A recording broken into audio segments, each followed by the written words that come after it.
सभापति महोदय, मैं रक्षा मंत्रालय की मांगों का समर्थन करने के लिए खड़ा हुआ हूँ।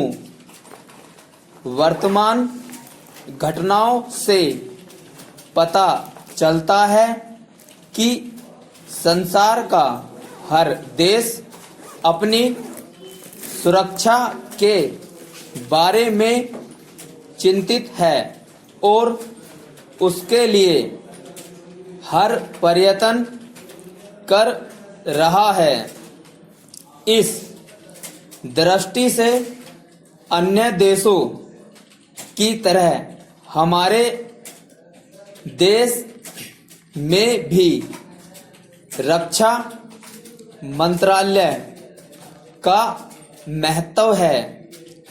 मुझे इस बात की खुशी है कि जहां अन्य मंत्रालय की उनके पिछले साल के कामों के बारे में काफी आलोचना हुई है, वहां इस मंत्रालय की कम आलोचना हुई है।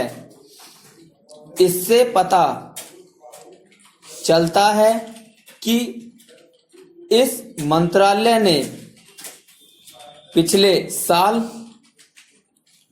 अच्छा काम किया है।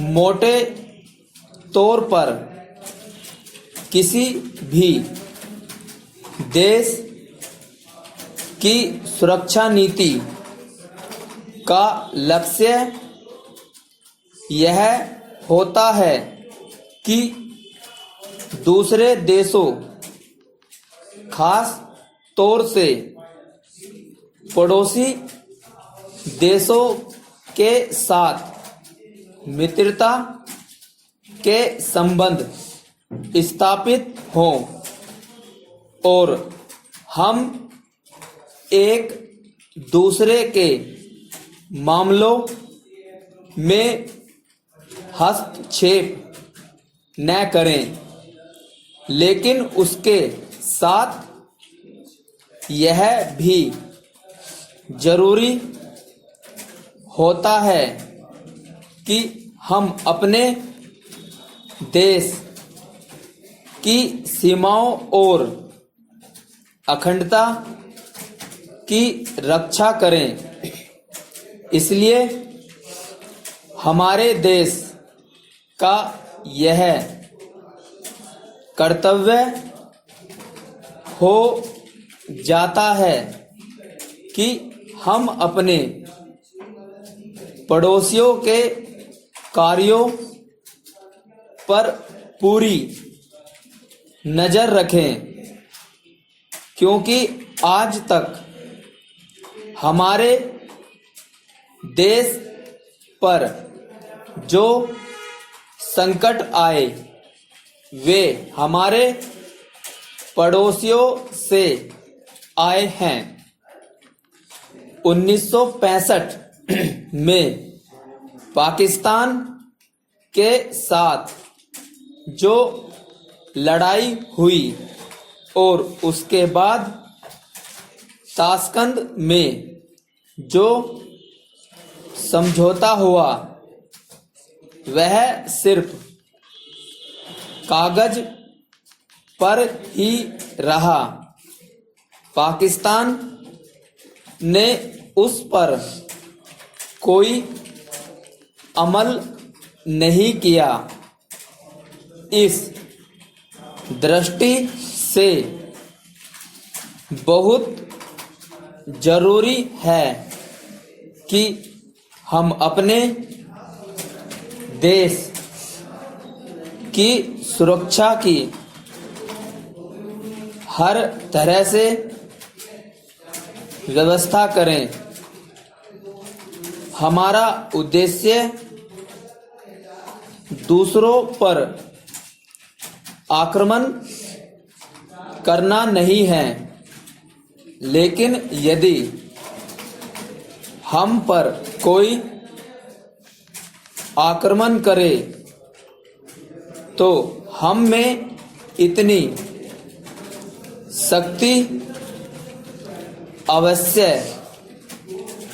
होनी चाहिए कि हम उसका डटकर सामना कर सकें। आप जानते हैं कि पिछले दिनों पाकिस्तान को अमेरिका और चीन से काफी मदद मिली है। रक्षा मंत्रालय की रिपोर्ट में भी कहा गया है कि पिछले साल अमेरिका ने पाकिस्तान को 1500 करोड़ रुपये की फौजी सहायता दी है।